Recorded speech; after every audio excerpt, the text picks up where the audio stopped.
अहमदाबाद के नल सरोवर क्षेत्र में सरकारी ड्यूटी कर रहे पुलिसकर्मियों पर हुए हमले के बाद पुलिस ने सख्त कार्रवाई शुरू कर दी है। इस घटना से पूरे इलाके में हड़कंप मच गया है।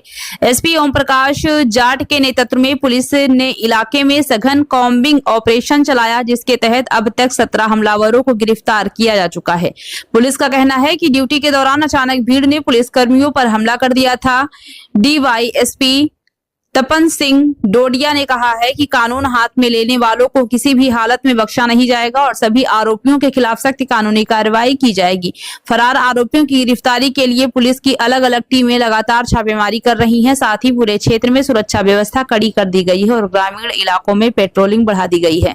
पुलिस द्वारा तकनीकी साक्ष्य जुटाए जा रहे हैं और पूरे क्षेत्र पर ड्रोन और सीसीटीवी के जरिए नजर रखी जा रही है। पुलिस की कार्रवाई फिलहाल जारी है।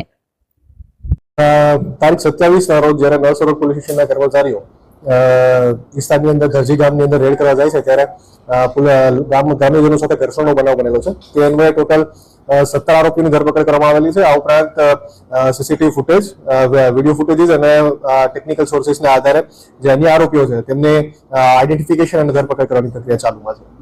સાહેબ, જે મુખ્ય આરોપી છે તે કોણ છે અને એની અત્યાર સુધીમાં ધરપકડ થઈ છે કે કેમ?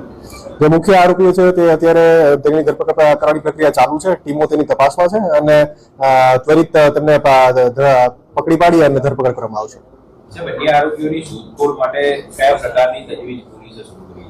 તારીખ 27 ના રાત્રે અને તારીખ 28 ના રાત્રે 2 દિવસ દરજી ગામની અંદર પોલીસ દ્વારા કોમ્બિંગની પ્રક્રિયા કરવામાં આવેલી છે। આ ઉપરાંત એલસીબી, એસઓજી ડિવિઝન અને પોલીસ સ્ટેશનની અલગ અલગ ટીમો બનાવી અને બાકીના આરોપીઓની ધરપકડ કરવાની પ્રક્રિયા ચાલુમાં છે। અચ્છા સર, પ્રાથમિક તપાસમાં શું સામે આવે છે? આ કઈ પ્રી પ્લાનિંગ કાવતરું હતું કે પછી ઉશ્કેરાઈને આ હુમલો કરવામાં આવ્યો? પ્રાથમિક તપાસની અંદર કોઈ પ્લાનિંગ હોય એવું તો જણાઈ આવતું નથી, પરંતુ જે ગામની અંદર માતાજીના માંડવાનો બનાવ હતો તે દરમિયાન લોકો ગામની અંદર એકઠા થયેલા હતા અને અચાનક લોકો ઉશ્કેરાય અને આ બનાવ પામેલ છે। ઓકે।